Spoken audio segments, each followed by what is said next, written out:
측면에서 한글로다만큼은 한탕입니다. 머리 깎으니까 이제 15년 그렇게 되지 않기 때문에 늦깎이죠. 15년 전까지만 하더라도 아주 여러분들과 마찬가지로 거사의 신분으로 이 포교단을 내가 가지고 있었고, 이렇게 거사가 빌딩에다가 포교단을 갖는 것은 내가 우리나라에서 처음 시작을 했습니다. 그랬다가 이제 지금 저는 그 회를 떠나고 머리 깎고 절에 들어갔습니다만은, 이렇게 제가자들끼리 모여가지고 신앙운동을 하는 걸 얘기를 하면은 제가 아마 우리나라에서 최고 선배가 될 겁니다. 1956년에 시작을 했으니까 그동안에 여러 가지 어려움이 많았어요. 그리고 그 어려운 과정을 겪으면서 참 지냈던 역사를 얘기하면 정말 이루 말할 수가 없기 때문에 여러분들이 이렇게 참 거룩한 법당을 이렇게 넓게 마련해가지고 이렇게 운영하고 계시는 그 여러분들의 사정을 여러분들이 다 얘기 안 해도 나는 다 짐작을 합니다.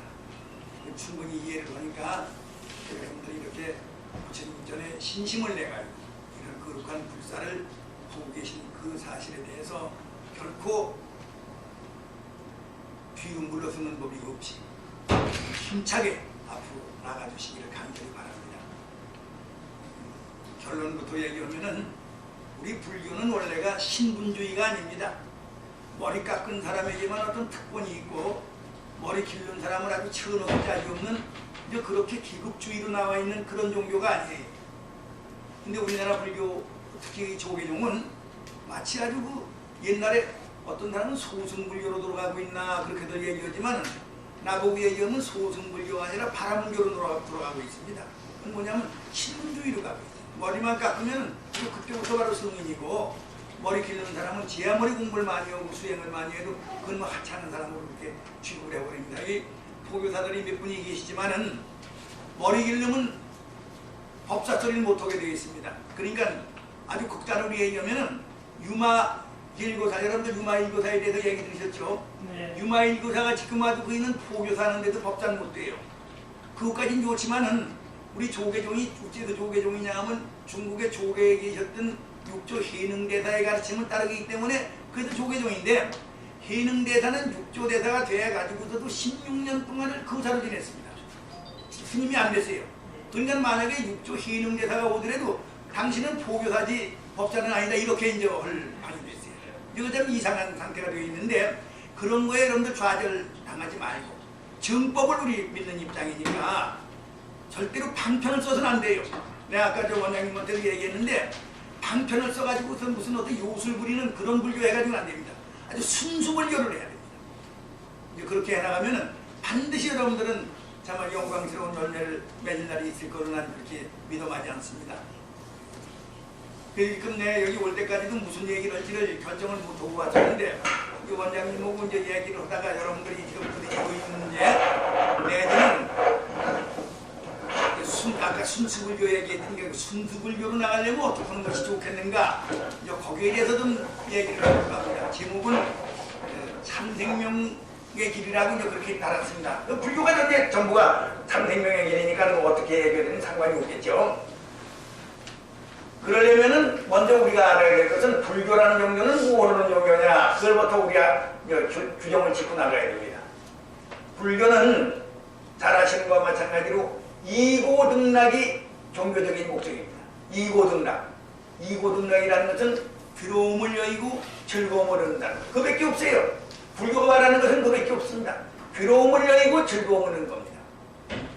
그러니까 뭐 불교만 그런 게 아니라 딴 종교도 아마 그렇게 괴로움을 여의고 즐거움을 얻는다고 얘기하는지 모르죠. 그렇지만 우리 불교에서 보게 되면은 철저하게 괴로움을 여의고 즐거움을 얻는 것은 우리 불교밖에 없다고 그렇게 우리가 자신있게 얘기합니다. 그러면 괴로움이라는 게 뭐냐? 그것도 결정을 해야 됩니다. 뭐가 괴로움이냐?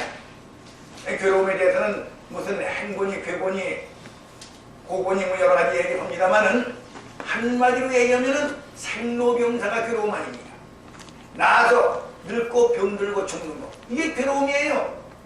나서 늙고 병들고 죽지 않는 사람이 이 세상에 아무도 없지 않습니까? 그러니까 정말 이 세상 사람들이 자기가 꼭 죽을 수밖에 없다는 걸 알게 되면 불교로 들어와야 되는 거예요. 불교를 꼭 믿어야 되죠. 이게 불교를 믿으면 불교는 거기에 대해서 정확한 해답을 줄 수 있어야 됩니다. 생로병사가 우리 인생의 괴로움이고 우리는 생로병사에서 벗어나려고 그래서 불교를 믿습니다. 근데 이제 생로병사만 불교가 괴로움이라고 그러질 않고 거기다 네 가지 더 붙이죠. 사랑하는 사람과 헤어지는 게 괴로움이고 미운 사람을 만나야 되는 게 괴로움이고 구해도 구해지지 않는 게 얻어지지 않는 게 괴로움이라고 그러고 그래서 우리들의 몸과 정신을 구성하고 있는 이 오음이라고 하는 것은 계속해서 우리에게 괴로움을 자아내고 있다. 다시 얘기하면은 우리들 인생 자체가 처음부터 괴로움이라는 겁니다. 인생 자체가 괴로움입니다. 괴로움이라는 걸 알고 그래도 인생을 살아가야 돼요. 근데 인생을 괴로움이라고 생각하지 않고 무슨 즐거움이 있는 줄 압니다. 무슨 어떤 좋은 운명이 와가지고 내가 큰 출세를 하고 돈도 벌고 무슨 영광스러운 역사의 주인공이 되고 그런 걸 생각을 해요. 그런 것도 있으니까 그러니까 불교 믿는다고 해서 사주보호관상 보는 사람이 있죠. 중노릇하면서 사주보호관상 보는 사람이 있대요. 이거는 부처님이 분명히 대지병이라는 경에서 분명히 말씀했습니다. 2500년 후 500세가 된 다음에는 그때 물질이 풍부해져. 그래서 이 세상 사람들이 부처님 법을 공부할 생각을 안 하고 전부 핫된 길로 가는 사람이 많아지는 때가 온다고 합니다. 물질 문명이 발달돼서 그래서 향락주의라고 그런다는 거죠. 거기다가 불교 이외에 딴 외도라고 그러면 지금 치면 기독교 같은 그런 게 들어와가지고 그래가지고서 저 일반 사람들을 전부 현혹시킨다는 겁니다. 그런 때가 됐을 적에 부처님 말씀이 내 제자의 복색을 하고 그래. 내 제자의 복색을 한다는 건 뭡니까? 중노릇한다는 거죠. 겉으로 보기에. 그 중노릇하면서 나를 팔아먹는 놈이 나올 것이다 그랬어요. 그래서 불교는 외부의 힘에 의해서 파괴되는 것이 아니라 불교 내부에 있는 내 제자와 같은 복색을 하고 있는 그런 것 잘못된 중들 때문에 불교가 크게 해로움을 받을 것이다 그랬습니다. 그리고 우리 주변에 주도해요.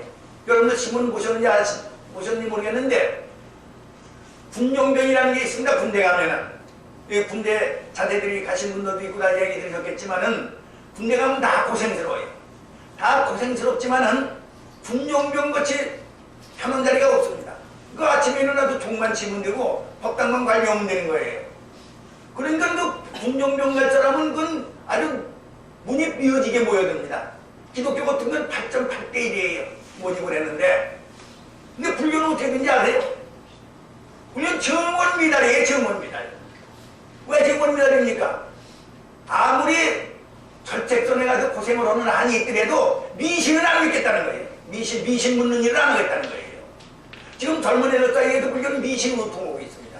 난 이제 포교를 여러 군데를 이어서 잘 압니다. 미신 우통하고 있어요. 사주 보고 관상 보고 입춘날이면 무적 부정도 날리고 삼재가 들었다고 그러고 그게 미신인지 뭐예요? 그런 사람들이 머리를 깎고 또 법당도 잘 짓습니다. 여러분들 금강경 배우셨지만은 금강경에서 뭐라고 그랬어요? 너는 몸 모양으로 열을 볼 수 있겠느냐? 그런 거 배우셨습니까? 안 배우셨습니까? 배우셨죠? 그게 몸 모양으로 열을 볼 수 있느냐? 그럼 몸 모양으로 열을 볼 수 없다고 그랬습니다. 그럼 거기서 한 걸음 다시 나눠야 돼. 너는 몸 모양을 가지고 종을 보겠냐? 그럼 물어봐야 됩니다. 몸 모양을 가지고 종이라고 보겠느냐? 그럼 몸 모양이 종이 아니라고 해야 되는 거예요. 더 나아가서는 넌 건물 모양을 가지고 법당이라고 그러겠느냐? 그거 아니라고 해야 돼요. 여러분들이 분명히 알아야 될 것은 뭐냐 하면은 불교와 비불교가 아주 확연히 나눠지는 그런 경계선이 있습니다. 그건 뭔지 아세요? 안욕따라 삼맥삼물이에요. 안욕따라 삼맥삼물이 있으면 불교입니다. 안욕따라 삼맥삼물이가 없으면 세아무리 법당을 그냥 아주 기가 막히게 입고 뭐 법복도 아주 수천만 원짜리 법복을 입고 댕기고 금난가산을 뒤집어 쓰고 그랬더라도 그건 불교가 아니에요. 공부하시는 스님 중에는 산중에 들어가서 토구를 짓고 참선하고 있는 스님이 있습니다. 그런 걸로 공부하는 데 가보면은 동굴 쪽에서 공부해요. 거기는 물론 북상도 없습니다. 갱화도 없어요. 목탁도 없어. 죽비만 하나 있어요.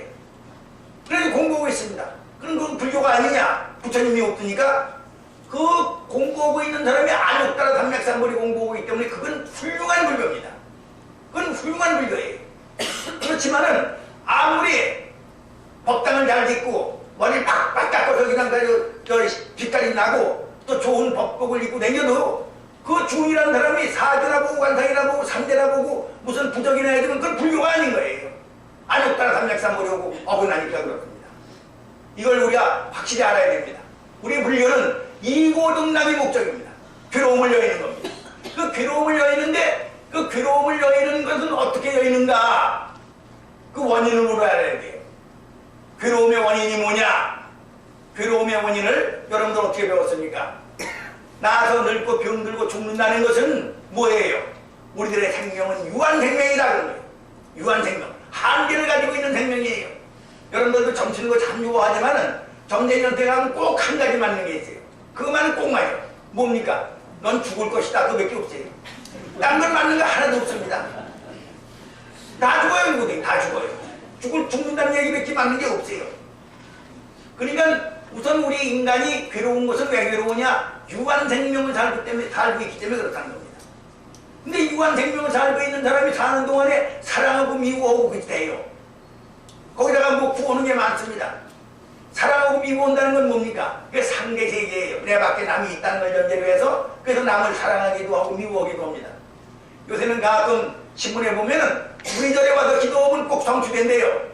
한 가지 소원은 꼭 성취된대. 그러면은 부처님은 교를 바꿔야 돼. 구구 듣고 아무리 구해도 얻어지지 않는다고 부처님 말씀하신 그 씻어버려야 돼요. 소가모니 부처님 다시 와서 요새 그 가짜 중도한테 배워야 돼.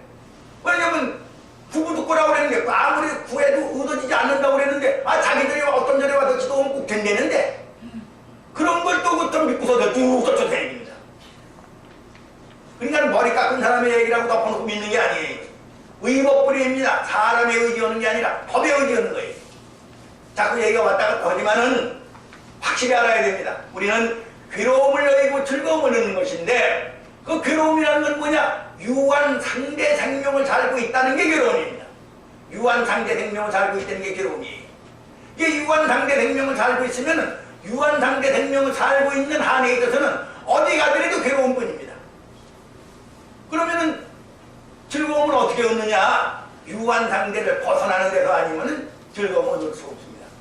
이 유한 상대를 벗어난다는 게 뭐냐? 유한은 한계가 있다는 얘기죠. 울타리가 있다는 얘기예요. 울타리가 있는 것을 벗어나는 건 뭡니까? 이게 무한이에요, 무한. 이게 무한입니다. 상대 세계를 벗어난다. 그건 뭡니까? 상대 세계가 부정되는 거예요. 대립의 세계가 부정되는 겁니다. 그게 절대예요. 그러니까 상대 유한 세계를 벗어나서 절대 무한 세계에 들어가야 되는 겁니다. 그거 이외에는 방법이 없어요. 그러니까 여기서 살고 있는 동안에 뭐 80년 살고 있는지 90년 살고 있는지 모르지만은 그 사는 동안에 남들보다 비교적 좀 잘 살기 위해서 그래서 뭘 한다. 그건 불교와 관계가 없습니다. 그 전에 우리 성수다리에 성수대교가 무너진 거 여러분들 기억하실 겁니다. 성수대교가 무너지니까 그 버스가 가다가 한강에 빠져버렸습니다. 한강에 빠질 적에 앉아서 편안하게 가던 사람은 안 죽고 서서 가던 사람은 죽었습니까? 서서 간 사람 한 사람은 다 같이 죽었어요. 그러니까 하루 그 버스 타고 갈 적에 만약에 그 버스가 꼭 빠지는 걸로 알면은 뭘 해야 됩니까? 버스에서 나오는 걸 해야 되지 언제 내가 저 자리가 비어가지고 가서 앉을까 그거 생각한다는 건 미친 사람이죠. 그렇지 않습니까? 그러니까 우리가 아까 얘기했던 다 죽도록 돼 있다면 그 죽지 않는 세계를 우리가 찾아야지. 이왕 죽기는 돼 있지만 남들도 다 죽는 거니까 나도 죽기로 해고 그러나 죽기 전까지만이라도 남보다 좀 잘 먹고 잘 입고 또 편안하게 영예롭게 살아야 되겠다. 그거는 마치 뭐와 같으냐 그 빠지기로 되어 있는 버스에 다 있으면서 거기서 벗어날 생각을 안 하고서는 좌석에 앉으려고 거기 이제 무학권녀가 이제 그 앞에 있거든. 그러니까 이제 무학권녀 학생들이 아마 그 가방을 짊어지고서 이제 조금씩 내리려고 준비했을 겁니다. 그러면 저 자리가 비는구나. 그래서 거기 가서 서서 기다려요. 조금 있으면 버스가 빠져서 죽을 판인데 그런 거나 마찬가지예요. 참 어리석기 짝이 없는 겁니다. 운명에 지배받는 게 불교가 아니에요. 운명을 집어치는 겁니다. 운명의 세계를 벗어나는 거예요. 운명에서 벗어나도 운명을 지배하는 자리에 들어가야지 운명에 지배받는 사람이 우리 불자가 아닙니다. 그러니까 상대 유한을 벗어나는 겁니다. 여러분 절대로 사주보관장 보지 마세요. 사주보관장 본다는 것은 뭐냐면은 보러 가기 전에 가서 물어보기 전에 먼저 자기한테 손해를 끼치는 일이 옵니다. 뭐냐면 자기 자신에 대한 인식, 그 자기상이라고 하는데 요새 그런 말로 셀프 이미지, 자기상이라고 해요. 나는 운명에 지배받는 사람이다. 그렇게 해요. 나는 운명에 지배받는 사람이라고 그럴 때 그 사람은 벌써 운명에 지배받고 있는 사람이 되어 있기 때문에 그 운명 감정소에 가기 전에 벌써 나락에 떨어져 있는 사람이에요. 거기 가지 않아야 된다는 얘기는 뭐냐면 나는 운명을 지배할 수 있는 사람이고 내 운명을 내가 만들어가는 사람이지 누가 만들어준 운명에 지배받는 사람이 아니라는 거예요. 여러분들 다 왜지 않습니까? 천상천하 유화독존 다웨입니다. 천상천하 유화독존의 뜻이 뭡니까? 하늘위라는 것은 뭐냐면은 형이상의 세계입니다. 좀 어려운 말로 하면은 형이상이라는 것은 철학이니 신학이니 하는 세계예요. 무슨 조물주가 있다든지 장도주가 있다든지 운명의 신이 있다든지 무슨 뭐 그런 게 있어가지고 그래서 거기서 지배를 한다. 그걸 부정하는 게 천상입니다. 천상. 천하는 뭡니까? 천하는 우리 물질의 세계예요. 형이하의 세계, 우리 환경, 이 육신의 조건 그런 것에 의해서도 지배받지 않는다는 거예요. 그래서 천상천하 유화독존입니다. 여러분들 4월 초하루는 우리 초회들이라는 날이면 우리 다 써붙이는 게 천상천하 유화독존입니다. 천상천하 유화독존이라는 말 속에 이미 나는 운명에 지배받지 않는다는 걸 그게 쳐놓고들라는 거예요. 그러면서 전행님인데 왜 가서 사주를 보고 간산 거예요? 나 아까 원장님한테 섭섭한 얘기를 하나 했습니다. 나 여기 아주 상당히 기대를 가지고 아까 와서 앉아있었는데 그 무슨 강의 내용을 나한테 비워줘요. 원장님도 운명학을 공부하고 있다고 그래. 운명학이 불교하고 무슨 관련이 있습니까? 자축인묘 진사오면 신유소래 하는 것은 중국에서 나온 거예요. 중국에. 인도는 불교는 중국에서 나왔습니까? 인도에서 나왔습니까? 인도에서 나왔어요. 인도에는 자축이 갑자월식병용묘라는 게 없대요. 근데 그게 그 불교가 됩니까? 그게. 그런데 속으면 안 되는 거예요. 그런 운명이라고 하는 것도 내가 내 마음, 우리 다 아시는 것과 마찬가지로 일체 유심조 아닙니까? 모든 건 내 마음이 만드는 거예요. 나는 운명에 지배받고 있다고 생각할 때 운명에 지배받는 사람이 되는 겁니다. 나는 운명에 지배받지 않는다. 운명을 내가 지배할 수 있다고 자신만만하게 얘기하는 사람의 경우에는 그 운명에 감히 침묵을 못해요. 이게 이제 시간이 없기 때문에 저희 배도 배타기 얘기 것도 한번 했으면 좋겠지만 그 얘기는 안 하겠습니다. 좀 그 얘기하려면 요 다음에 이제 기회 다시 한번 와서 다시 얘기할게요. 운명이라는 게 여러분을 지배 못해요. 남자 6.25 때 아까 소유하시는 분도 얘기했지만은 6.25 때 전쟁을 하면서 인천 상륙을 하고 서울 탈환작전하고 압록강거리 갔다 온 사람입니다. 죽을 고비를 한두 번 댕기지 않았어요. 그때 나 부족한 거 아니면 되겠어요. 관세음보살만 불렀지. 관세음보살만 불러도 총알이 아무리 날아오던 내 옆에 사람은 죽어도 나 안 죽어요. 관계가 없어요. 아 그렇게 좋은 법을 믿고 있는 사람이 왜 쓸데없이 가서 그렇게 부족을 하고 댕깁니까? 여러분들이 틀림없이 연구를 하면은 절대 어떤 애군이 나한테 안 와요. 관세음보살 보문풍을 보게 되면 큰 물이 내려와서 빠져 죽을 일이 있더라도 관세음보살 부르는 빠져 죽지 않는다고 그랬어요. 큰 불 속에 들더라도 관세음보살 부르는 사람은 불에 안 타 죽는다고 그랬어요.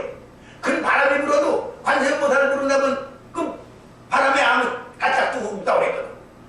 삼재라는 게 뭡니까? 물과 불과 바람에 대한 재난이에요. 그 관세음보살 부르면 다 없어진다는데 그럼 걱정하지 말라고 전인들 했는데 그 가르침을 안 믿어? 그 같지만 붉은 글자 보고 해서 그러면 아이고 그대로 가져가서 뭐가 된다고 생각한다는 거예요. 이게 미신이에요. 불교는 아까 얘기대로 상대유한을 벗어나서 절대무한에 들어가자는 얘기입니다. 절대무한. 상대유한에 살고 있는 사람을 중생이라고 그래요. 절대무한에 계신 분을 그걸 부처님이라고 합니다. 우리는 중생을 그만두고 부처되자는 얘기입니다. 중생을 그만두고 부처되자는 얘기지 중생 노릇하면서 그런 남들 거지 노릇할 적에 내가 좀 부자로 살고 남들 쫄병 노릇할 적에 난 대장이 되겠다 그런 얘기가 아니에요. 감옥에 들어가 있는 사람의 경우 나 저 교도소에 자주 갑니다만은 감옥에 들어가 있는 사람의 경우 교도소에 가면은 여러분들 잘 아시지만 감방장이라는 게 있어요. 굉장히 높아요. 감방장이 같이 있는 감방에 있는 사람들 보면은 아주 팔자 좋은 사람이죠. 그럼 여러분들은 감방장으로 보겠습니까? 거기서 나와서 자유로운 저 민간세계에 나오겠습니까? 어때요? 그 너 여기서 가만히 있으면 감방장면이다 그러면 감방장면이겠어요? 나와서 자유롭게 지내겠어요? 그 마찬가지예요. 우리는 업보윤회 속에 살고 있는 겁니다. 업보윤회. 우리는 업보윤회입니다. 전생에 지은 대로 내가 받아요. 나한테 돌아오고 있는 운명은 결코 어떤 누가 만들어줘서 나한테 강제로 뒤집어 씌운 건 하나도 없습니다. 내가 짓고 내가 받는 것뿐입니다. 내가 짓고 내가 받는 거니까 절대로 피할 수가 없어요. 나한테도 닥쳐온 것은. 그걸 내가 비워내면은 그 비울 수 있는 그런 그 특별한 행위를 하기 전에 안 돼. 나한테 오는 것은 꼭 내가 받아야 됩니다. 나한테 그런 애군이 왜 왔느냐? 내가 전생에 진리에 맞지 않게 세상을 살았기 때문에 나타나는 현상이에요. 그 죄의 원인은 나한테 있어요. 죄의 원인은 나한테 있는데 원인을 내가 만들어 놓고서 거기서 빨간 부정만 했다고 해서 해결되는 그런 법이 어디 있습니까? 그게 되질 않아요. 내가 이런 얘기 딴 데 가서 많이 한 거지만은 아침에 일어나서 마당을 보니까 가시나무가 한때 열려 있습니다. 마당에 가시나무가 열려 있으면은 지내기가 쉬워요, 어려워요? 그렇군요. 근데 이 가시나무 참 귀찮다. 근데 옆에 집을 한번 들여다봤어요. 근데 옆에 집에는 복숭아나무가 잔뜩 열려 있어. 그 복숭아나무 열려 있는 게 참 부럽단 말이에요. 그래서 농촌지도서에 가서 물어봤습니다. 어떻게 우리 옆에 집에는 복숭아나무가 열렸는데 우리 집엔 가시나무가 열렸으니 이걸 어떻게 해야 됩니까? 그럼 당신이 심었겠지 뭐 남이 심은 게 아니라. 그러나 만약에 지금이라도 복숭아나무가 필요하면은 그럼 가시나무 다 뽑아버리고 복숭아나무 심어. 그런단 말이에요. 에이 여보시고 복잡하게 싫고 싫어 왜 하느냐고. 쉽게 하는 방법 없냐고 그랬더니 쉽게 하는 방법은 없대. 그래서 철학관에 갔어요. 동양철학관. 동양철학이 그런 건 아니지만은 요새들 그렇게 하니까. 이 철학관에 가서 상의했더니 그걸 뭐 뽑아버리고 새로 믿기는 뭘 뽑아버리고 새로 묻어. 여기 내 빨간 거지 할 테니까 그거 갖다 그저 이 가시나무 뿌리에다가 잘 묻어놔요. 그럼 내일 아침에 온 것이 가시나무가 전부 복숭아나무가 될 테니까. 그래도 이 동양철학관에 가서 그 부적을 해다가 그래도 가시나무 뿌리에다가 묻었어요. 그 다음날 아침에 보니까 전부 복숭아나무로 바뀌어서 되죠? 됩니까 안 됩니까? 안 돼요? 안 되는 거예요. 안 돼. 그래도 그건 미신이니까 안 된다. 그 미신하지 말고 그럼 불교를 믿어야 된다. 그래서 어떤 유명한 절에 가서 주지 스님을 모셔다가 관음종리를 그냥 밤새도록 했어요. 관세어 뭐 날관세어 밤새도록 해서 관세음보살을 불렀어. 근데 그 다음날 봄이 들 때 보니까 가시나무가 전부 복숭아나무 바뀌네. 그건 돼요? 그것도 안 되는 거예요. 그것도 안 돼. 그냥 불교 믿어봐야 소용이 없어. 예수 믿으면 좋다. 그래서 목사님을 모셔다가 그냥 아버지 하면서 그냥 밤새도록 기도를 했어. 근데 그 다음날 그게 전부 복숭아나무가 되어버렸어. 돼요? 안 되는 거예요. 그러니까 내가 전생에 만약에 가시나무를 심듯이 그렇게 나쁜 일을 했으면 진리에 어긋나는 일을 했으면 내가 참회를 해서 그래서 내가 새 사람이 되는 것밖에 딴 길이 없는 겁니다. 우리 불교에는 참회를 하고 그래. 참회를 해야 돼. 나한테 어려운 일이 있으면 그 어려운 일을 나면 탓하고 원망하고 핑계 잡고 그럴 게 아니에요. 그 어려운 일이 있도록 된 원인은 바로 내가 심은 데 있어. 그래서 나를 내 지난 날을 참여하는 겁니다. 나한테 와서 아무 이유도 없이 내 깜짝을 대고 뒷미는 사람이 있다든지 나한테 발길 이러는 사람이 있다든지 그러면은 그 사람을 나쁜 사람이라 볼 게 아니에요. 그 사람이 나한테 와서 그렇게 해로운 일을 할 때에는 그 이유가 있어. 그 이유는 어디서 내왔대요? 내가 전생에 그 사람한테 저질렀던 일이 나한테 들어온 거에 지나지 않습니다. 그렇기 때문에 그 사람한테 발길 일을 당하면서 참 미안하게 됐습니다. 그럴 줄 알아야지. 나를 참여해야 돼. 내가 잘못했습니다 하고 나를 참여할 적에 그때 지난날의 업은 소멸되는 겁니다. 그러지 않고도 무슨 부적이나 하고 무슨 어떤 사람 요전에 보니까 뭐 북어대가리에다가 란닝구로다 싸가지고서 어디 가요 가네. 그거 왜 가지고 가냐니까 이 전생에 지었던 업을 이래가지고 없애버린대. 북어대가리가 나도 거기다 란닝구가 내 옷이니까 그거다 싸서 이제 태워버리면 전생에 업이 없어진대요. 없어져요 그래가지고 그걸 믿고 다니거든. 거기 돈 갖다 줘요. 아무튼 거기 가서 사주고 관상 보는데 돈 10,000원 이상 안 내는 10,000원짜리가 지금 몇만 원짜리 거야. 거기 가서 내는 건 아깝지 않아요. 부처님한테 오면 1,000원 내는 것도 아깝대. 참 불쌍한 사람들이죠. 이 자꾸 얘기가 자꾸 왔다 갔다 하지만은 다시 얘기합니다. 내가 지은 것은 꼭 나한테 오도록 돼 있고 내가 지은 거 이외에는 절대 나한테 안 와요. 그럴 때 물어볼 게 하나도 없어요. 나한테 좀 이상스러운 일이 벌어질 것 같다 그러면 얼른 부처님을 모시는 거야. 여러분들 금강경을 배우셨다니까 금강경을 배우면 뭐라고 그랬어요? 전생에 지은 업장이 금강경을 읽으면서 소멸된다고 그랬습니다. 당연히 만약에 내가 금강경을 안 배웠으면은 금생이 지난 다음에는 사막도에 떨어지도록 그렇게 되어 있는 사람이야. 그렇게 사람이 되는 사람인데 어쩌다 금강경 공부를 했어요. 금강경 공부를 한 다음에 금강경의 공덕이 얼마나 큽니까? 그러니까 큰 공덕을 짓고 있으니까 내 생에 지옥에는 안 떨어지게 된다는 거예요. 내 생에 지옥에 안 떨어지는 대신에 그 대신 금세 사람들이 너를 없음 여기는 그런 어려운 일을 네가 당할 거야. 그렇게 어려운 일을 당함으로써 선세제업이 소멸된다 그랬습니다. 이래도 우리가 선세제업을 소멸시킨다고 몰라도 선세제업을 소멸시킨 생각은 안 하고 다시 얘기하면 내가 바뀌는 거예요. 내가 바뀌는 거. 내가 바뀌어서 내 운명이 바뀌는 겁니다. 내가 바뀔 생각은 안 하고 그러고서 무슨 뭐 사주나 보고 관상이나 보고 해가지고서 무슨 요행이나 오지 않을까 이렇게 지내는 것은 이건 참 정말 인생을 잘못 살고 있는 겁니다. 이 얘기 좀 딴 데다 흘려서 미안합니다. 내가 하고 싶은 일이 너무 많아서 그래. 왜 그러냐면 와보니까 내 과거에 지냈던 거하고 똑같이 여러분들이 이렇게 하고 계세요. 그래서 하도 반가워서 얘기거리가 지금 산대미같이 쌓였어요. 근데 난 이따 5시 40분 저 무슨 역이죠 거기가? 광명역에서 저 KTX로 가야 되니까 더 오래 얘기 못합니다. 근데 이제 이 상계유한을 벗어나서 절대무한을 간다 그랬습니다. 이게 절대무한은 뭐라고 하냐면 아까 부처님이라고 그랬어요. 부처님 또 상계유한은 뭐냐면 우리 중생이에요. 그러니까 우리 이제 우리 중생이 부처가 된다 그런 얘기가 돼요. 근데 여기서 이제 오해가 생깁니다. 중생이 부처가 된다. 여러분들 어떻게 생각합니까? 부처 된다는 얘기 많이 들으셨죠? 근데 누가 부처가 되는 겁니까? 중생이 부처 된다 그럽니다. 근데 그게 그렇게 생각하면 안 돼요. 중생은 영원히 중생이지 부처가 되지 않습니다. 그럼 부처가 된다는 말은 뭐냐? 부처는 본래부터 부처기 때문에 부처 되는 거예요. 이게 아주 얘기가 좀 이상하지만은 여러분들 그런 얘기 들었죠?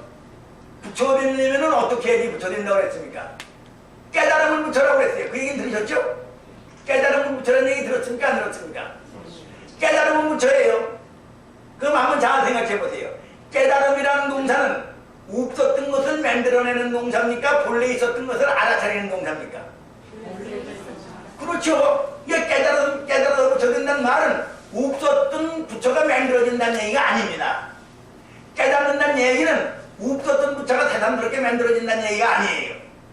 깨달아서 부처 된다는 말은 뭐예요? 본래 부처였던 걸 깨닫는 겁니다. 그러니까 여러분들 금강경을 공부하셨다니까 거의 21분에 보면 그런 말이 나오죠. 부처님이 수고리 존자가 부처님께 여쭙니다. 후세에 이런 법문을 듣고 알아들을 중생이 있겠습니까? 그렇게 물어요. 기억나시죠? 근데 부처님 뭐라고 대답하십니까? 수고리야, 저가 중생이 아니며 중생 아님도 아니니 그랬어요. 그 말은 뭡니까?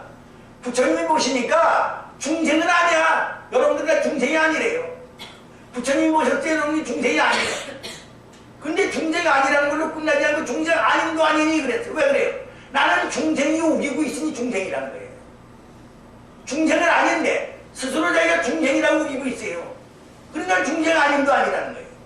그럼 여기서 간단합니다. 우리가 부처 되려면 어떻게 되겠어요? 부처 되려면 나는 중생이요라는 생각을 항복받으면 되는 겁니다. 나는 중생이요라는 생각을 내버리는 거예요. 금강경에서 뭐라고 그랬어요? 부처님이 딱 이렇게 앉아 계신데 수고리 존자가 부처님을 뵈더니 우리는 부처님 눈이 멀었으니까 부처님을 보고서도 그걸 못 봤는데 수고리 존자한테 또 말하거든. 참 거룩하십니다 부처님. 부처님께서는 우리 모든 보살들을 잘 호렴하시오며 우리 모든 보살들에게 부족하시옵니다. 그렇게 해야 돼요. 그렇죠? 호렴이라는 것은 최고의 은혜로 감싸주신다는 겁니다. 최고의 은혜로 감싸주고 계신 거예요 부처님이. 최고의 은혜로 감싸줘서 그러고서 우리 보고 어떡합니까? 감싸주니까 넌 빨리 부처되거라. 그 우리 선호렴 마시며 선부척이라고 해요. 잘 부척하시며 호렴하시며 잘 부척하신다고 그랬거든요. 부처님이 우리를 다 지켜주시고 우리는 우리에게 뭐라고 그러냐면 빨리 부처되라고 우리한테 재촉으로 오고 계십니다. 빨리 부처되라고 재촉으로 오시면서 그 다음에 뭐라고 하냐면은 이와 같이 그 마음을 항복받아라 그랬습니다. 이와 같이 그 마음을 항복받아라.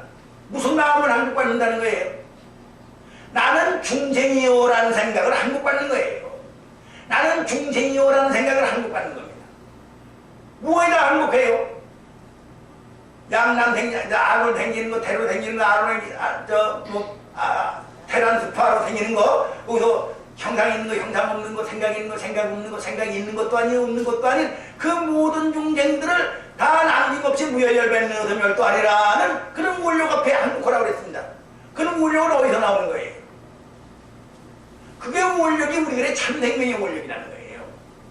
그러니까 무슨 얘기냐면 부처님 말씀은 넌 지금 네가 스스로 중생이라고 생각해서 중생이니까 생존 경쟁을 해야지. 숭쟁노릇하면 생존경쟁을 합니다. 나라는 걸 내세우고 나라는 걸 내세우니까 내가 나보고 다투면 내가 이겨야 되잖아요. 어떤 사람이 못 모는 거니까 어디 가서 재판을 오고 너 기흥쟁 입찰하고 그럴 때는 꼭 기도 후가래. 그 얘기는 뭐냐면 부처님이 생존 경쟁에 내 편을 해줄 것이라고 그렇게 생각하는 얘기입니다. 어째 생존 경쟁에 편이 돼줍니까 부처님이? 우리 생존 경쟁을 그만두라고 그랬지 생존 경쟁에 편이 되시는 분이 부처님이 아니에요. 그러니까 부처님 우리에게 강조하시는 겁니다. 너는 중생이라는 생각을 내버려. 중생이라는 생각을 내버린다는 게 뭡니까? 생존 경쟁을 다 내버린다는 거예요. 내가 잘 살기 위해서 남을 잡아먹어야 되겠다는 생각을 내버린다는 거야. 내가 좀 잘 되기 위해서 남을 찍어 누르는 일도 그걸 헛수 없이 해야 된다고 생각하는 거, 그런 생각 내버리라는 거예요. 그럼 어떻게 되느냐? 남들 다 잘 되게 하는 것만 생각하라는 얘기예요. 어째서 남들 다 잘 되게 하는 것만 생각합니까? 그게 네 참생명의 소원이야. 네 참생명의 소원은 부처님의 소원이야. 그것이 바로 네 참생명 원래 부처님 생명이야. 그 너의 참생명이 원래 부처님 생명인데 그 부처님 생명이 말하는 건 뭐냐면 이 세상에 있는 모든 중생들을 하나도 남김없이 다 무여열변 능선멸도한다. 그밖에 없다는 거예요. 근데 그게 우리들의 참생명이에요. 그걸 우리가 모르고 지내요. 이 시간이 자꾸 흘렀지만 아무래도 좀 요건 설명을 하고 지내야 되겠어요. 여기 아마 단식하셨던 분이 계실지 모르겠습니다. 단식해보신 분들 계시죠? 네. 나도 젊을 때 단식을 자주 한 사람입니다. 그 뭐 지일스님 모양으로 무슨 그렇게 많이 못했어도 일주일치근에 여러 번 했어요. 근데 내 커피를 굉장히 좋아했습니다.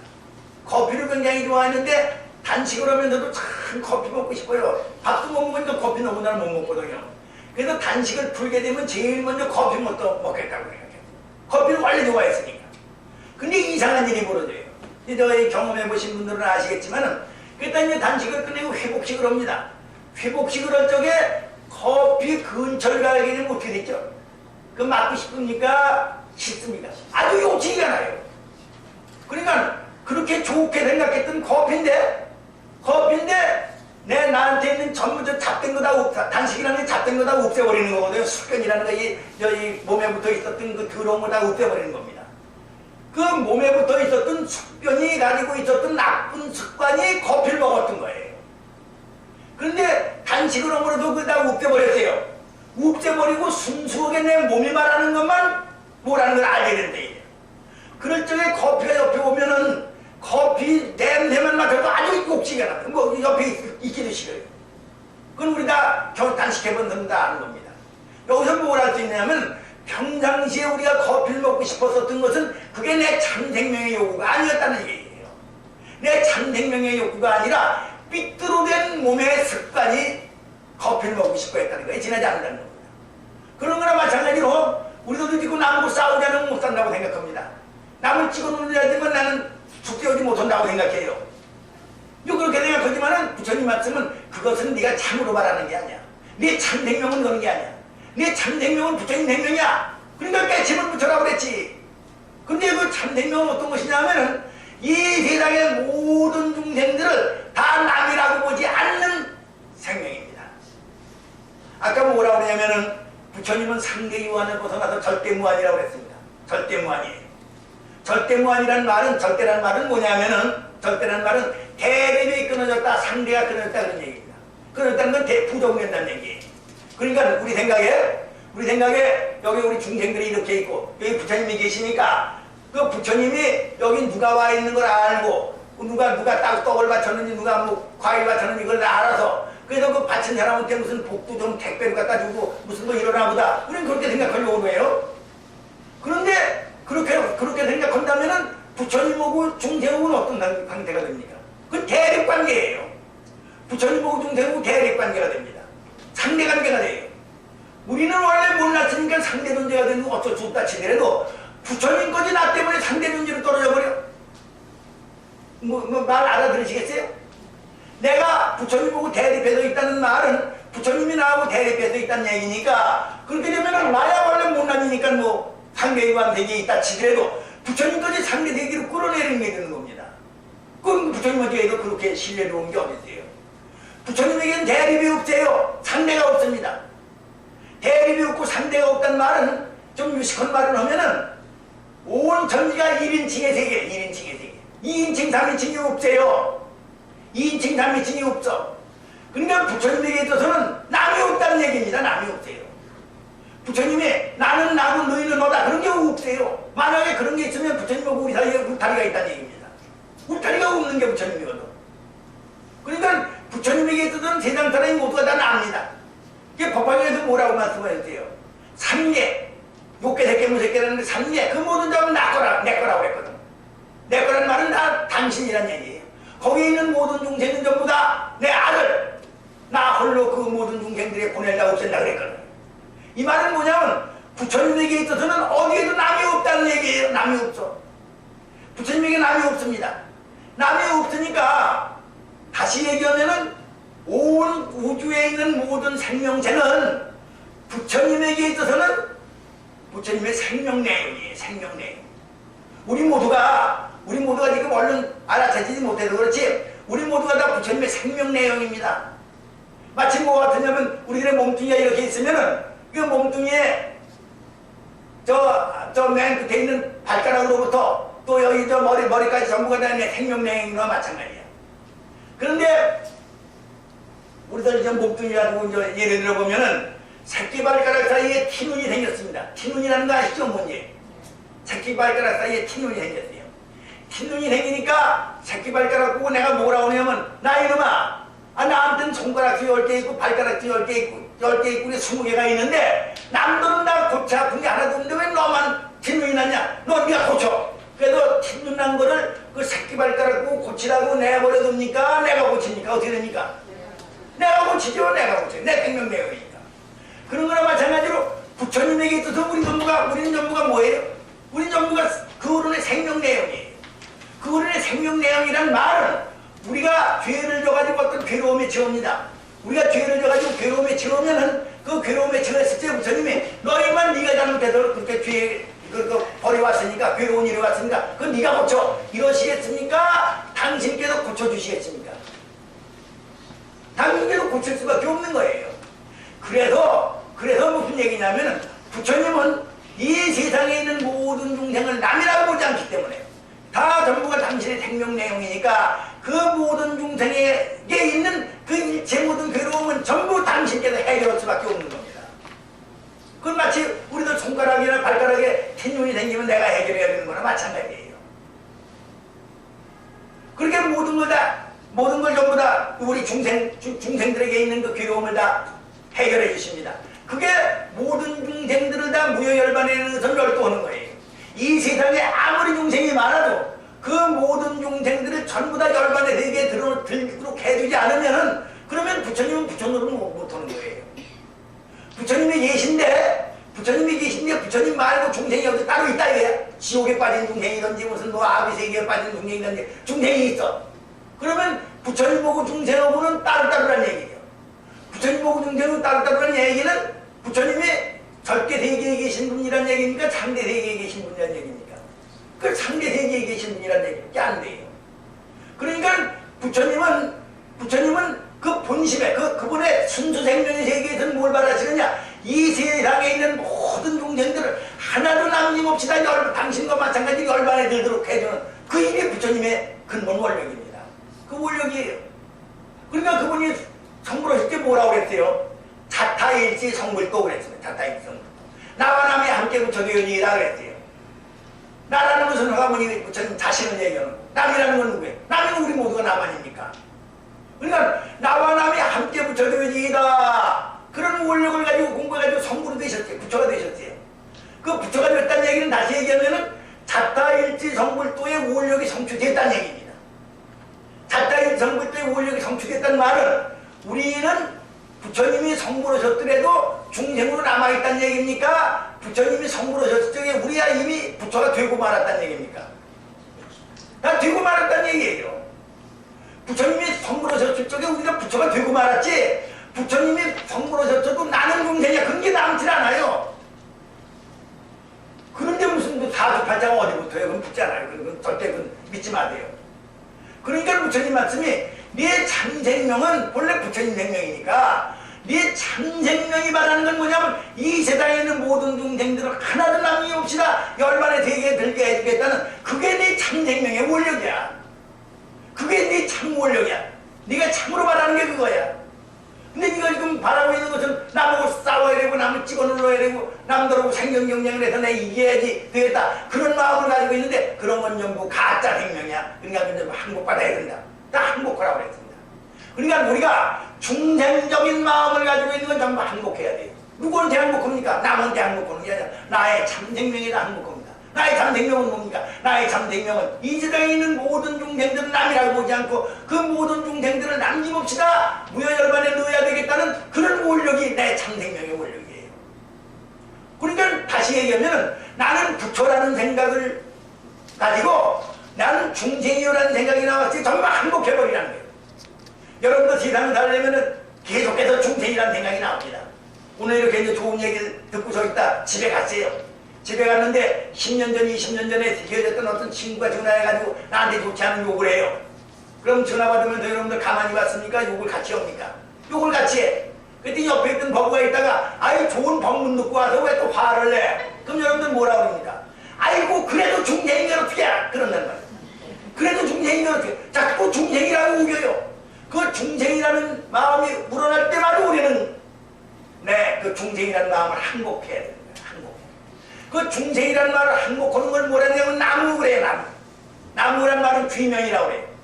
돌아갈 기자하고 목숨 명자 씁니다. 귀명. 우리가 예물 드릴 때 지신귀명예 그래. 우리 불교는 지신귀명예하는 종교 아닙니까? 귀명이에요. 귀명은 뭡니까? 목숨을 바쳐도 귀합니다. 그런 뜻이지만은 누구한테 부처님한테 귀하는 거죠. 그 부처님이 내 밖에 따로 계신 분이 아니거든. 부처님 말은 나의 참생명이란 말이에요.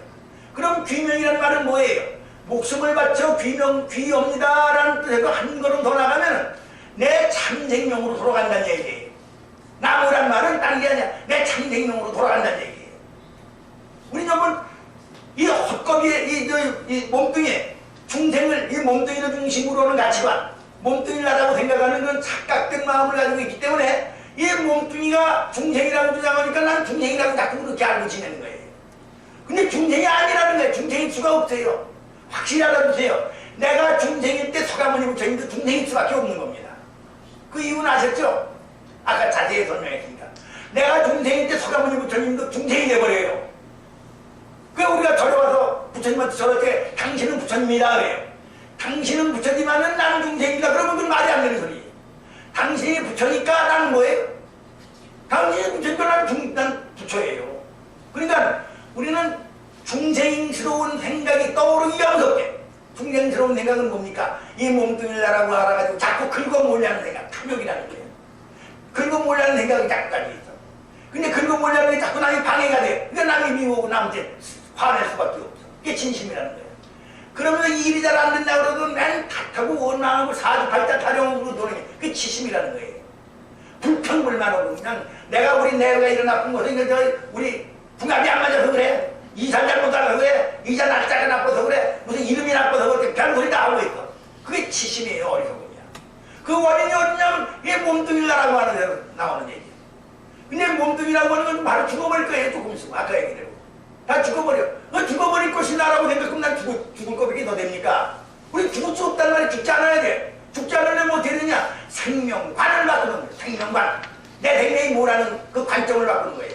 이 몸뚱이라고 하던 마음을 다 내버리고 몸뚱이를 가지고 다니는 참생명이 나의 참생명이라고 거기에다 돌아가는 거예요. 귀명이란 말은 참생명으로 돌아간다는 얘기입니다. 근데 그 참생명은 어떤 것이냐? 참생명은 간단해요. 시간적으로 영원한 게 참생명입니다. 죽지 않는 거. 시간적으로 영원한 게 참생명이에요. 뿐만 아니라 아까 얘기대로 2인칭 3인칭이 없어. 5인칭 나밖에 없는 게 참생명이에요. 그걸 뭐냐면 무량수 무량광이라고 그래. 무량수란 말은 시간적으로 영원한 얘기고 무량광이란 말은 온 전지에 나밖에 없다는 얘기예요. 그러니까 무량수 무량광 그게 아미타 이루스 아미타바 그런 얘기야. 그 줄여서 아미타가 돼요. 아미타. 그러니까 우리는 나무는 왜 나무 월적이 어떻게 있냐? 나무 아미타. 나무 아미타. 나무 아미타불이에요. 나무 아미타불로 내 참생명으로 돌아가는 겁니다. 우리는 나무 아미타불을 오지 않게 되면 자꾸 계속해서 난 중생이요 우기게 돼. 더 나쁜 것은 조그만 어려운 것에 그러면 물어봐야 되겠다. 그 물어봐야 되겠다는 것은 나라고 하는 존재는 운명에 지배받는 하찮은 존재라고 자꾸 스스로 인정하게 되는 겁니다. 그러니까 사주팔자보러 댕기는 것은 가서 돈 뭐 몇 푼 주는 거 그게 아까운 게 아니라 그 물어보러 가는 마음 자체가 잘못된 거예요. 그렇게 사주팔자보러 가는 마음을 가지고 있는 사람은 절대 불교를 못 믿어요. 그런 사람은. 그런 사람이 머리 깎고 중도로 됐다고 해서 내가 불교 믿는 사람 아니에요. 그냥 나무아미타불, 나무아미타불, 나무아미타불, 나무아미타불로 어떻게 되는 겁니까? 우리 참생명으로 돌아가는 겁니다. 나무아미타불로 참생명으로 돌아가요. 그럼 여러분들은 그런 얘기 들 거예요. 아, 나무아미타불 물으면은 극락세계 간다고 하는데 왜 참생명으로 돌아간다는 얘기가 나오느냐? 그 극락세계라는 걸 알면 됐던 이해가요. 아미타경에 보면 뭐라고 말씀해 계시냐면은 이렇게 나왔죠? 사리보라. 이곳을 떠나 저쪽으로 서쪽으로 10만억 불국토를 지나면 거기에 한 세계가 있으니 이름이 극락이요. 그 세계에 부처님이 계시니 이름이 아미타다. 그 세계를 왜 극락이라고 하는 줄 아느냐? 거기는 아무런 괴로움도 없고 즐거움만 있기 때문에 극락이라고 한다. 여러분들 잘 아시는 법문이죠. 그러니까 극락은 서쪽에 있대요. 서쪽. 여러분들 서쪽에 있다고 그러면 믿습니까? 안 믿습니까? 근데 지금 얘기 듣고 보면 극락은 꼭 서쪽에 있다는 걸 알게 돼요. 극락은 꼭 서쪽에 있습니다. 근데 지금 우리가 서쪽이라고 그러면 지금 우리가 흔히 생각하는 동서남북으로 생각해서 아이 지구는 자전도 하고 있고 공전도 하고 있는데 어디 서쪽에 있다고 고정병이 있느냐. 그러니까 서쪽에 극락세계에 있다는 말은 말이 안 된다. 그렇게 우리 얘기하려고 듭니다. 그 맞아요. 그러니까 공간적인 개념으로 어디 극락세계에 있다고 그러면 그건 그런 세계는 있을 수가 없어요. 만약에 극락세계가 우리가 살고 있는 세계에 떠나서 딴 데 있다면 그건 우리가 사는 세계에 있는 세계가 어떻게 돼요? 상대적으로 있는 세계 아니에요. 아무리 극락세계가 좋아도 그 극락세계의 좋은 위력이 나 살고 있는 데까지 못 왔으니까 울타리가 있다는 얘기니까 그런 극락세계는 상대유한 세계적인 절대무한 세계가 아닙니다. 우리가 어떤 공간적으로 특정한 세계가 극락세계다 그 말은 성립이 되는 게 아니에요. 그게 아니야. 그럼 왜 서쪽이냐? 지금 태양이 어디 있습니까? 지금 하늘 위에 있어요. 근데 이따가 저녁 때가 되면 태양 어디로 가요? 서쪽으로 갑니다. 태양이 서쪽으로 가요. 그래서 서쪽이란 말은 태양이 지는 곳을 얘기합니다. 태양이 지는 곳. 태양이 하늘에 떠 있을 적에는 여러분들이 어디 계세요? 객지에 돌아다니게요. 다 객지에 돌아다니게요. 집에서 나와서 돌아다니게요. 그러다가 해가 서쪽으로 가라앉으면 어디로 갑니까? 아, 집으로 돌아와요. 자기 참생명의 세계로 돌아가는 거예요. 그러니까 극락세계는 서쪽에 있다. 극락세계는 참생명의 세계라는 얘기예요. 극락세계에 가기 전까지는 자꾸 밖에서 헤매는 거야. 그러니까 극락세계는 서쪽에 있어요. 서쪽에 있는 얼마나 떨어져 있느냐? 10만억 불국토를 지나서 있대. 10만억 불국토라는 건 뭐예요? 우리들 마음속에 들끓고 있는 일체 모든 중생적인 본래망상, 그게 10만억 불국토입니다. 그걸 지나면 거기에 극락세계가 있대요. 근데 그 왜 극락세계라고 그러느냐? 그 극락세계는 괴로움이 없고 즐거움만 있기 때문에 그렇대요. 그럼 아까 뭐라고 하냐면 괴로움이라는 건 뭘 괴로움이라고 그랬죠? 상대유한을 괴로움이라고 그랬고 즐거움은 절대무한을 즐거움이라고 그랬습니다. 그러면 극락세계는 어떤 세계라는 거예요? 극락세계는 상대유한을 떠나서 절대무한인 세계다 그런 얘기입니다. 극락세계는 절대무한인 세계예요. 절대무한인 세계이기 때문에 공간적으로 특별한 데서 찾는 게 아니에요. 우리들의 참생명의 세계입니다. 그러니까 거기에 부처님이 아미타예요. 아미타는 우리들에게서 떨어져 있는 게 아니다. 우리들 모두가 아미타예요. 우리들의 참생명이 아미타입니다. 그래서 우리가 나무 아미타로 한다는 말은 뭐냐면 내 참생명인 아미타로 돌아갑니다. 그런 얘기야. 아, 나의 참생명인 아미타로 돌아갑니다. 그렇게 나의 참생명인 아미타로 돌아갑니다 하고 있는 사람의 목숨이 끊어지게 되면은 그러면은 아미타 부처님이 와서 우리를 극락세계로 모셔간대요. 그럼 극락세계로 모셔가는 부처님이 나타날 텐데 부처님은 어떤 모양으로 오고 계세요? 극락경다 배웠죠? 부처님은 어떤 모양으로 오고 계십니까? 모양을 가지고 계십니까? 모양을 안 가지고 계십니까? 모양을 안 가지고 계세요. 모양을 안 가지고 계신 부처님이 나한테 나와요. 그럼 부처님이 모양을 안 가지고 계신 뭘로 계신 거예요? 아까 맨 앞에 뭐라고 그러냐면 부처님은 원력으로 우리 모든 보살들을 다 호렴하시오며 우리 모든 보살들에게 다 부족하시는 분으로 계신 분이 부처님입니다. 그 부처님이 모양 없이 우리 앞에 나타납니다. 우리가 그러니까 이런 정토법문을 듣고 보면은 나중에 이제 목숨이 끊어져요. 목숨이 끊어질 적에 이 목숨이 끊어지더라도 내가 꼭 살아야 되겠다는 이 몸뚱이에 대한 애착, 그게 이제 칠칠팔칠로 들어가죠.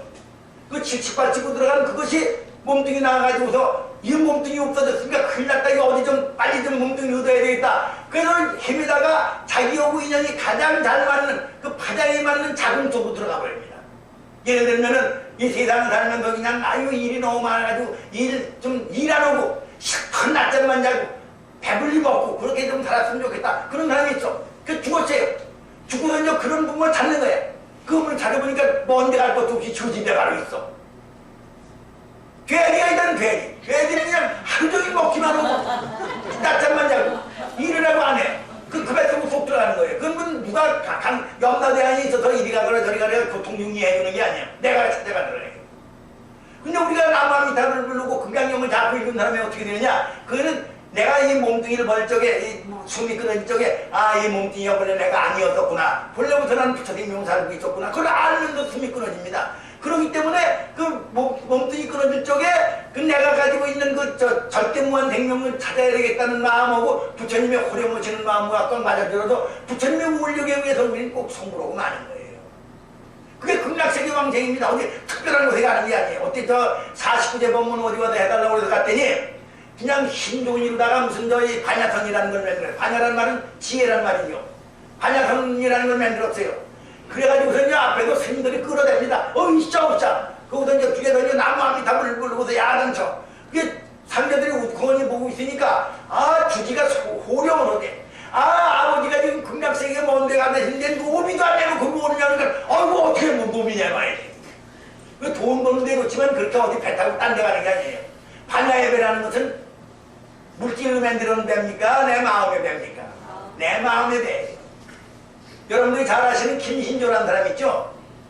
김신조라는 사람이 그때 1969년도에 31명이 왔습니다. 그렇죠? 그래서 몇 사람이나 살았어요? 김신조 하나 살았어.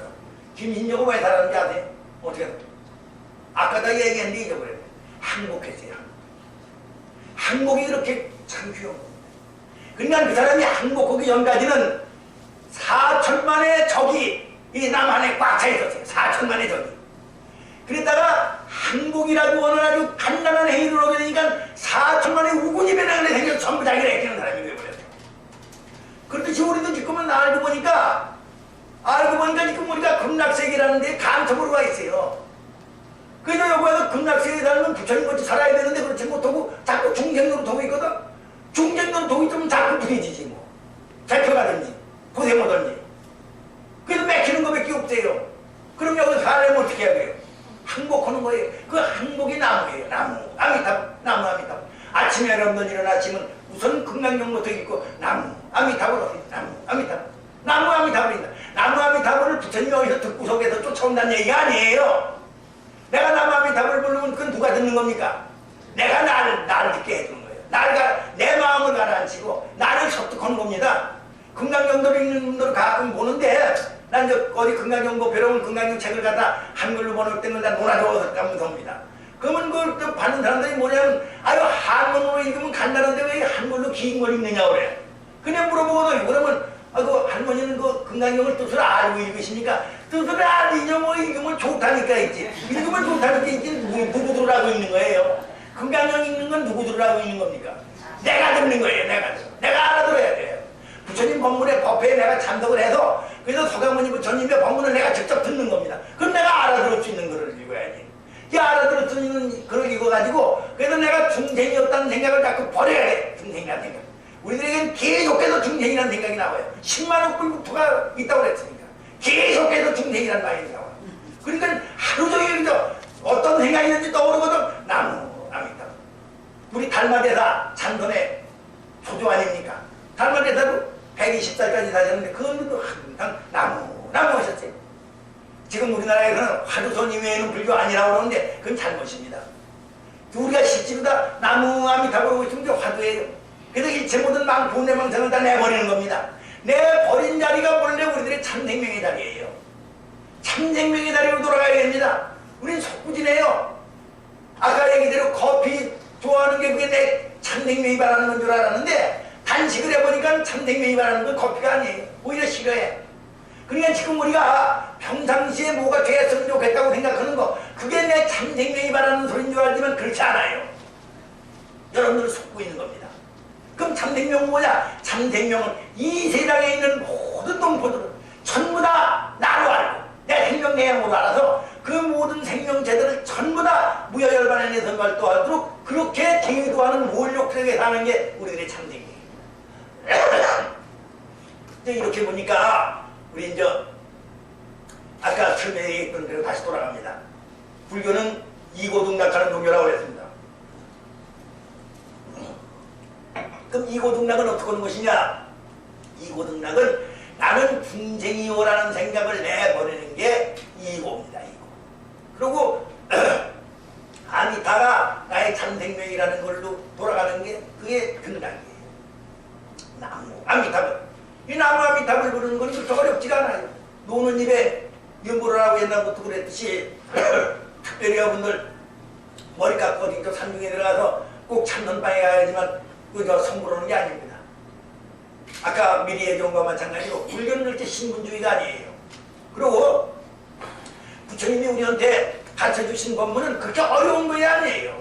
다 알아들을 수 있는 얘기고 누구든지 실천할 수 있는 거예요. 꼭 머리 깎고 중이 돼야 되고 그래서 저 중돼가지고도 꼭 저 선방에 들어가서 얼마나 지내야 된다. 그 전에 동학사에서 90몇 먹은 노스님이 결반하신 일이 있습니다. 아마 20년 전쯤 될 거예요. 그래서 그이는 7살 땐가 중돼가지고서 90몇 했다니까 꽤 오래 중해했습니다. 그래서 이제 기자들이 쫓아도 물었어요. 스님, 좀 숨이 끊어지는 사람 보고 스님 깨달았습니까? 그러니까 뭐라고 대답했는지 아세요? 화를 돌아가시는 분이 어디서 기운이 나는지 화를 나가게 깨치 내가 뭘 깨쳐. 그러면은 90년 동안은 왜 깨치지 못했는데 그거 왜 해요? 그런 거. 그 애는 뭡니까? 지금부터 한 10여 년 전에 논산의 어떤 절에서 법문회사를 내고 갔더니 거기 주지스님이라고 얘기하는데 논산에 어떤 80여 세 된 노보살이 하나 있었답니다. 그분은 어디 결제가 있다 그러면 집안일 다 집어치고 한테 결제하고 한 달에 1년에 2번 꼭 결제법에 꼭 갔더라고요. 그래서 거기서 살림같이 하다가 그래서 이제 해외가 되면 집에 오고 그런 게 얼마나 신심이라고 하더라고요. 근데 이 양반이 병이 걸렸어. 병이 걸려가지고 그래서 병틀에 누워있지만 자제들은 걱정을 안 해요. 우리 어머니가 신심이 그렇게 상했던 분인데 뭐 이제 돌아가시더라도 극락하게 걱정할 필요 없다 이랬어. 근데 그 옆에 교회장이 하나 있었대요. 이 교회장 그 목사가 집국계실에 와서 할머니 편찮으시다니까 문병 좀 해야 되겠습니다 하고 왔어요. 이 할머니가 목사의 문병을 내가 왜 안 맞느냐, 왜 맞느냐, 안 맞느냐 들어오지도 말라고. 근데 목사가 한 번 거절했다고 안 옵니까? 또 왔어. 또 거절했어. 세 번째 오니까 그 아들이 아이고 누군지도 모르는 사람인데도 그래도 목사라고 그래서 이웃에 산다고 이렇게 문병을 하는데 잠깐 인사라도 받지 그걸 왜 안 받으십니까? 얘기가 맞잖아요. 그래서 목사가 들어갔어요. 그래서 뭐 저 아들이 그랬어. 오래 얘기하시면 안 됩니다. 간단히 얘기하고 나오셔야 됩니다. 문병만 합니다. 그 들어갔어요. 문병을 뭐라 그러냐면 할머니 그렇게 오래 불교 믿으셨는데 지금 이제 숨이 끊어질 때쯤 되니까 안심되세요 이랬어요. 여러분들한테 물어본다면 뭐라고 대답해야 돼요? 여러분들한테 물어봅니다 지금. 저기 열심히 절에 다니시는데 숨이 언제 끊어질지 몰라요. 대구 지하철 어저께 사고가 2년 전이라고 그러는데 대구 지하철에 언제 탈지 모르는 겁니다. 그렇잖아요? 그럼 여러분들 안심해요? 근데 할머니가 있다 대답을 못하네.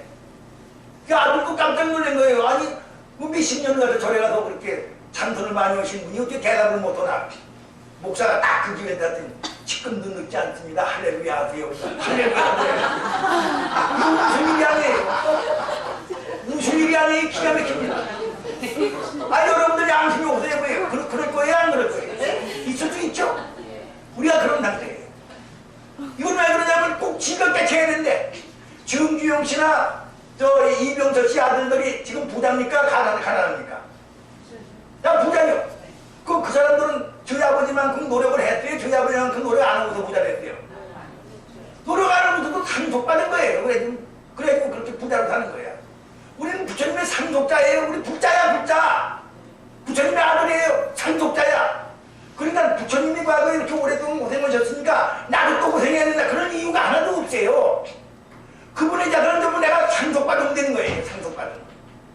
그게 나마미타불이에요.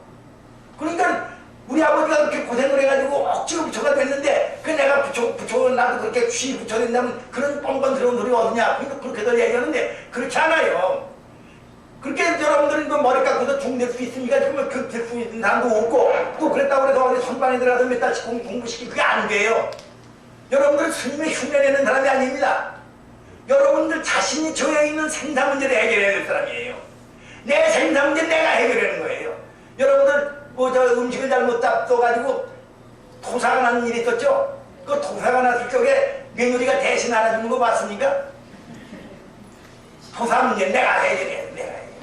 근데 죽는 문제가 보다 더 심해요. 그건 누가 해결해야 돼? 내가 해결해야 돼요.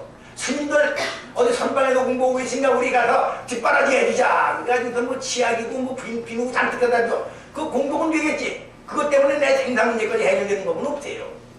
남의 흉내내는 게 불교가 아니에요. 남의 뒷바라지 해주는 게 불교가 아니에요. 내 생사 문제를 해결해야 돼. 이고등락을 해야 돼. 숨이 언제 끊어질지 몰라요. 내일 끊어질지 모레일 끊어질지 모르는 거야.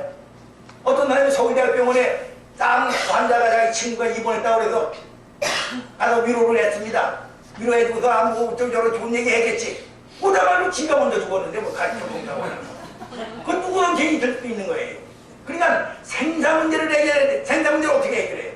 참선해서 견성해야 된다. 몇십 년씩 한 사람들도 못했다는데 승천 스님이 항상 얘기하시는 게 그거예요. 적어도 참선을 해서 견성을 하려면 5개를 지켜야 된대.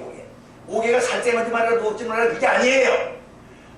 말을 하지 말아라. 잠을 2시간 이상 자지 말아라. 또 간식을 하지 말아라. 왔다 갔다 하지 말아라. 책 보지 말아라. 이 5가지 지키래. 여러분들 그래요? 그러면은 그 헛수는 건 나하고 관계없다고 봐야 돼요. 여러분들이 약국에 가보면은 약방에 약이 많죠? 그 약을 다 잡습니까? 나한테 필요한 약만 먹습니까? 필요한 약만 먹는 거예요. 그럼 여러분들은 법문을 들을 적에도 내 생사 문제를 해결하는데 어떤 게 가장 고려 그거만 받으면 되는 거야. 그게 오늘 해답이 나왔는데 뭐예요? 나무, 아미타불. 우리 크게 한번 해봅시다. 부처님의 원력을 믿고 연물하여 성불한다. 이게 간단한 거예요. 어렵게 생각하면 안 돼.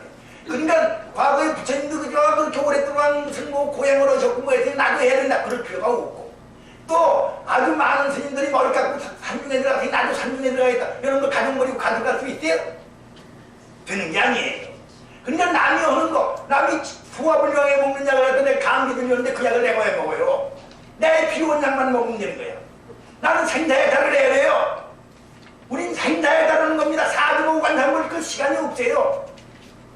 뭘 해야 돼? 나무, 아미타불. 그러니까 오늘부터 어떻게 하느냐면은 요 연습을 해야 돼. 요 연습을 자꾸 하는데 어떻게 하냐면 밤에 잠들 적에 나무 아미타불 나무 아미타불 나무 아미타불 하면서 잠드는 연습을 하는 거예요. 처음에는 안 돼요. 처음에는 안 되지만은 자꾸 하면은 그러면 1년만 하면은 몇 번 해요? 365번은 연습이 돼. 돈 안 내도 돼. 거둬도 돼.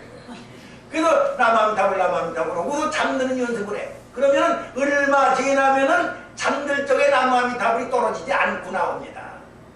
그럴 거 아니에요? 그건 꼭 잠든 방에 들어가서 되는 게 아니에요. 머리 깎고 무슨 중노릇 해야 되는 게 아니에요. 그래서 그렇게 잠들 적에 나무 아미타불 하게 되면은 남게 감기 몸살할 적에도 나무 아미타불이 나와요. 감기 몸살할 적에 나무 아미타불이 안 나오는 사람은 죽을 적엔 더 안 나와. 여기에 연습을 부지런히 해야 돼요. 불교가 종교냐 교육이냐 이거 사실 논의가 많습니다. 불교는 넓은 의미로면은 교육입니다. 그러니까 꼭 가서 법문을 듣고 절에서는 법문해주는 데가 절입니다. 법문을 듣고 그래도 그다음에 그 실천을 해야 돼요. 오늘 얘기는 그겁니다. 나무 아미타불로 나는 생사해탈을 한다. 부처님이 자타일지 성불도의 원력을 가지고 성불하셨을 적에 나를 빼놓고 당신 혼자 성불하는 법은 절대 없었다. 이걸 믿으세요. 그렇잖아요? 그 어른이 부처됐으니까 나 부처해야 돼요. 나 부처되는 거야. 그 어른이 자타일지 성불도 나 빼놓고 부처가 아니거든. 그것까지만 얘기하면 됐죠? 네. 그럼 부지런히 연습해 주시다. 이따 가시다가 동양 철학관에 가서 좀 문명 좀 물어보고 가세요.